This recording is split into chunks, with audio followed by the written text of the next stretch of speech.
Go Toby. Excellent. Excellent. Super impressed. You've done really well. Just flicking through. This is great. Fantastic stuff. Okay. Good. Looking forward. Okay. So let's get to the...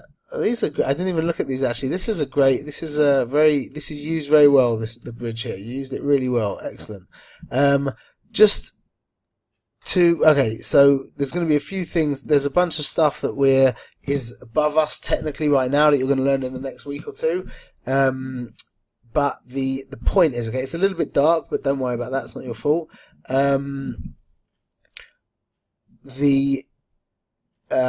What this image shows you is that 1,000th of a second.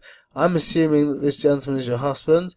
He looks like he is running pretty fast. We got sitzers flying and everything. Yeah, he's not even on the floor. Nice one. Okay, so he's running pretty fast. Yeah, and you have frozen him pin sharp at 1,000th of a second. That is a great. That is a great proof that at 1,000th of a second you can freeze a human being running at full speed. Okay, that means, kids, I make sure that I'm at 1,000. Obviously I try and get as quick as I can. When I'm taking pictures of people running, I'm usually trying to get to like 1,250, 1,600, whatever. But for sure to know that at 1,000th of a second you freeze somebody running. Excellent. Okay, and now to see that at a 60th of a second you do not freeze somebody running. Okay, a 60th of a second, we can see in the background this lady here. Yeah, she's sharp. That's quite nice. We never get this there. Now these people who are walking are also quite sharp, but they're further away as well, which makes a big difference. And this guy over here, it's a cool picture. What we see though is that at a 60th of a second, you can't for sure freeze somebody running. You can't freeze somebody walking generally, especially if they're this close to you. These people being further away makes less of a difference.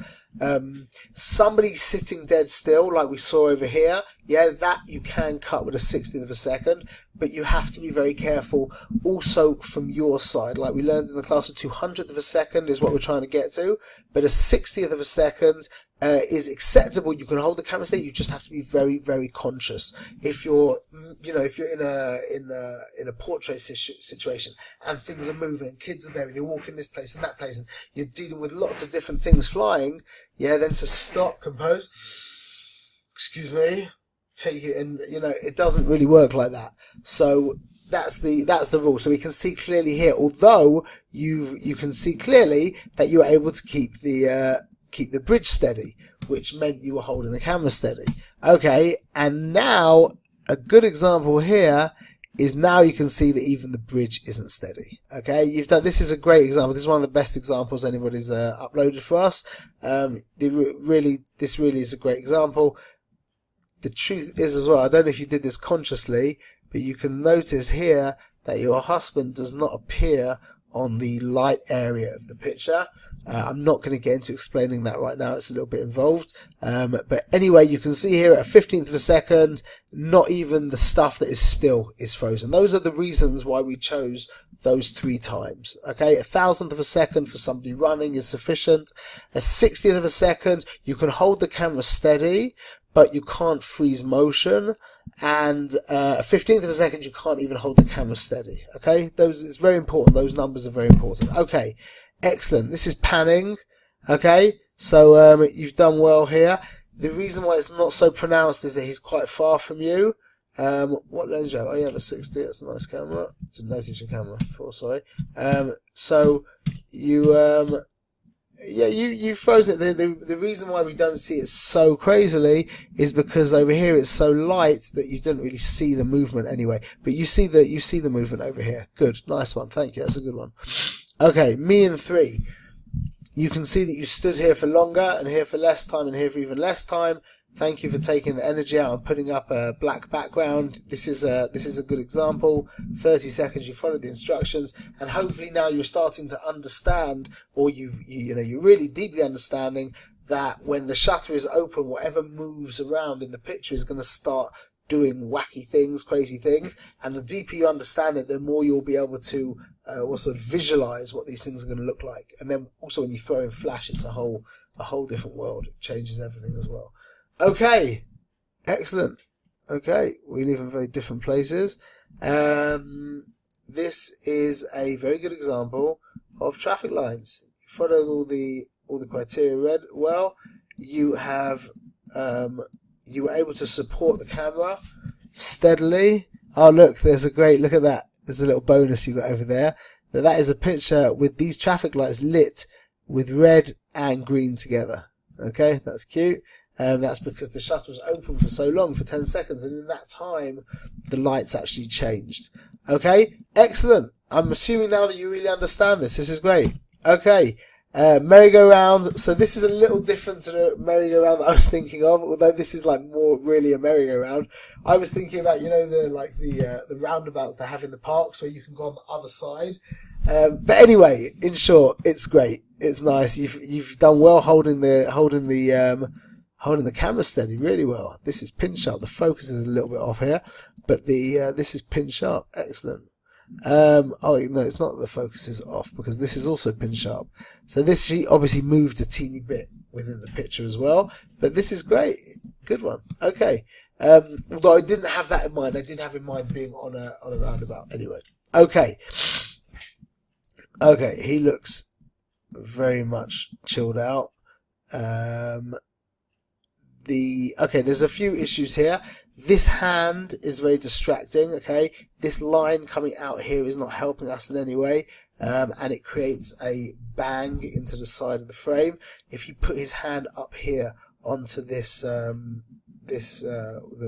swing here, and then gave a little bit more room, or conversely, you could crop in and actually crop the hand out completely, which I think we could do over here.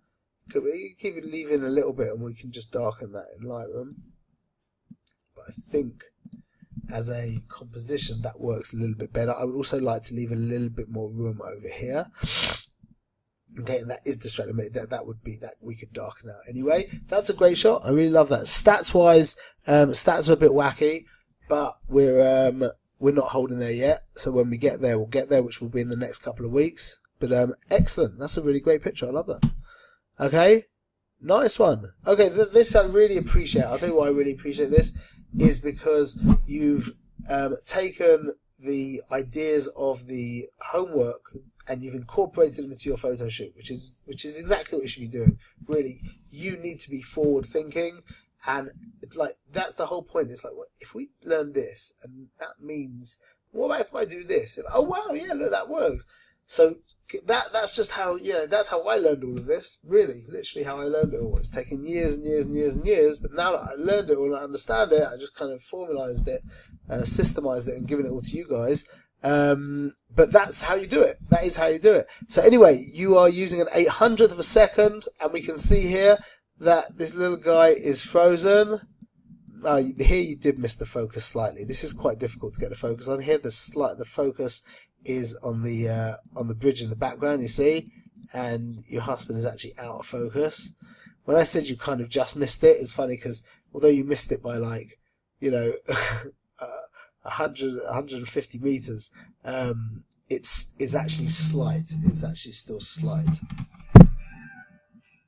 So the actual composition, if we crop in, I would crop in a little close. Let's just pretend it was sharp, okay?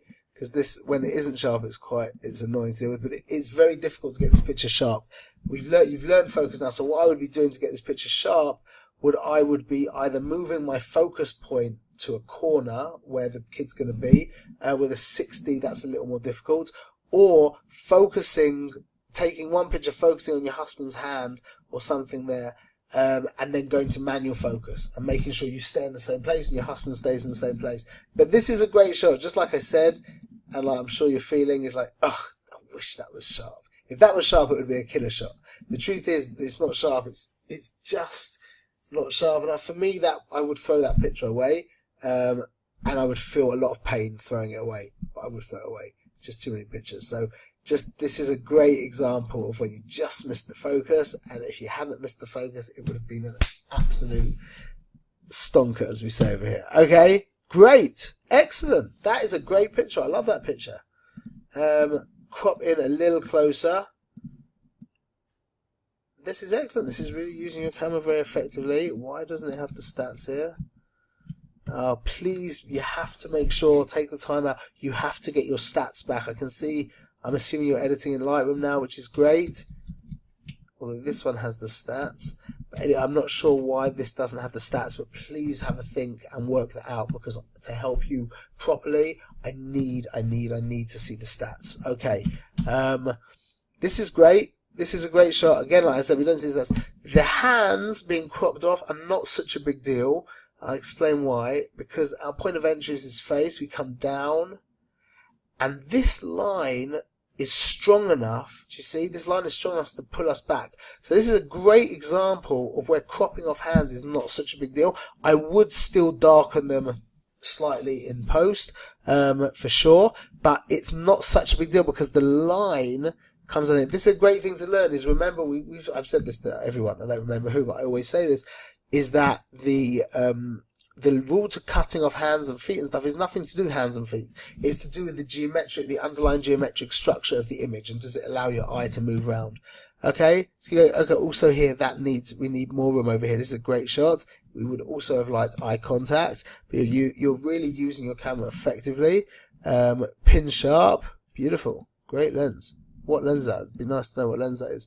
And one sec, maybe I can see from over here. 24. I'm assuming you have the 24-105. I'm assuming you have the 24-105. Oh, it says in light. We'll see anyway. Okay. So you're in too close here, and it's not the right angle. I would get up a little bit higher and move around a little bit this way, so her face would be moving backwards over to here, so it wouldn't be intersecting with this whatever, the pylon over here. Okay, make use of this. This is great. This perspective is good to make use of. It could be if she was looking down, they were both looking in the same direction, and you moved around and moved this pylon a little bit over this way. That could have been a great shot. That's great. As it is, we learned from this. But we can also see that you've got a direction. The actual triangle is pointing this way. 1 second. The triangle is pointing this way, but the gaze of them is pointing this way. So it's actually quite a balanced picture, which is quite nice. Okay, let's take... What should we say? Let's take this picture into Lightroom and just push it a little bit further.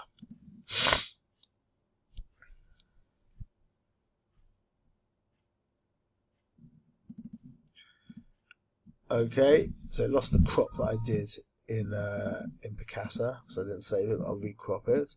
Okay, I'm going to press Shift to maintain the aspect ratio, and bang, put them straight on my third. See, third really is real. That's it. Just a real raw. I'm going to just teeny weeny bit expose his face, a drop more. Okay, and I want to darken. This is for sure I want to darken. So I create a new over here, new brush over here. Just drop the exposure down a little bit. That's it. That's just enough like that. I want to pop him out a little bit from here. So I think I might actually use a slight overexposure with an auto mask, and let's see what happens here.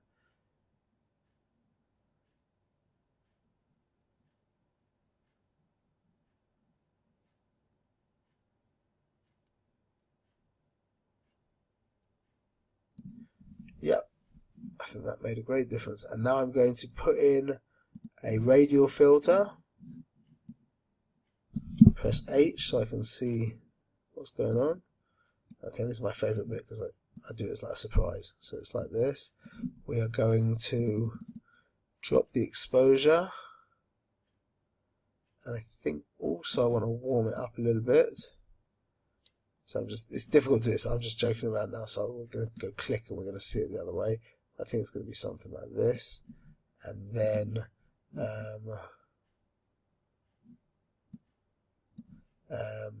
put the clarity down a drop. And then we go invert, ching, H. Let's just have a look. Just subtle, but that is the work of Lightroom. Subtle. Just remember, subtle. Excellent stuff. And looking forward to seeing what you do for us next week. Okay, all the best. Oh, by the way, if you've got any friends interested in joining, we are, without any question, putting the prices up to $800 for the course that you're doing right now next week. So the 1st of July is that's what's the prices are going to be going up. So if you do have any friends who are thinking of doing it, now's the time that they should jump in. Otherwise, that's going to be the case. And there's not like any no more discounts, any more stuff. We're just too busy. Okay, wishing you all the best, Colton.